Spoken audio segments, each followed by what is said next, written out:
पृथ्वी news, नवा ध्यास नवे पर्व। सातारा सांगली विधान परिषदेसाठी मतदानाला सुरुवात। पहिलं मतदान उबाठा गटाचे नितीन काशीद यांचं। सातारा सांगली स्थानिक स्वराज्य संस्था मतदारसंघाच्या विधान परिषद निवडणुकीसाठी आज सकाळी मतदान प्रक्रियेला सुरुवात झाली। कराड येथील प्रशासकीय इमारतीत मतदान केंद्र उभारण्यात आले असून सकाळपासून मतदारांची ये-जा सुरू आहे। उबाठा गटाचे नगरसेवक नितीन काशीद यांनी सर्वप्रथम मतदान करून निवडणूक प्रक्रियेला प्रारंभ केला। मतदान केंद्र परिसरात कोणताही अनुचित प्रकार घडू नये यासाठी पोलिसांचा मोठा फौजफाटा तैनात करण्यात आला असून सुरक्षा व्यवस्था कडक करण्यात आली आहे। या निवडणुकीत महायुती आणि महाविकास आघाडी यांच्यात प्रतिष्ठेची लढत होत आहे।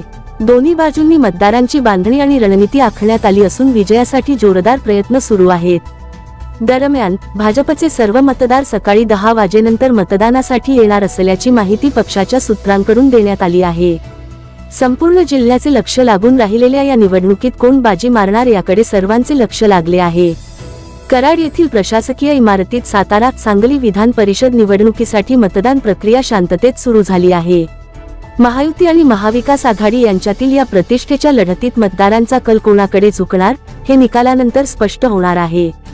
अशाच ताज्या बातम्यांसाठी आजच आमच्या चॅनलला लाईक, शेअर आणि सबस्क्राईब करायला विसरू नका।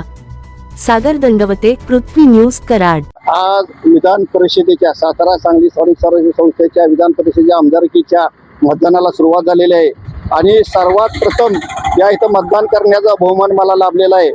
मी शिवसेना उद्धव बाळासाहेब ठाकरे पक्षाचा सातारा जिल्ह्यातील एकमेव प्रतिनिधी असून मी निष्ठावान शिवसैनिक म्हणून आज या मतदानाचा मी हक्क बजावलेला आहे।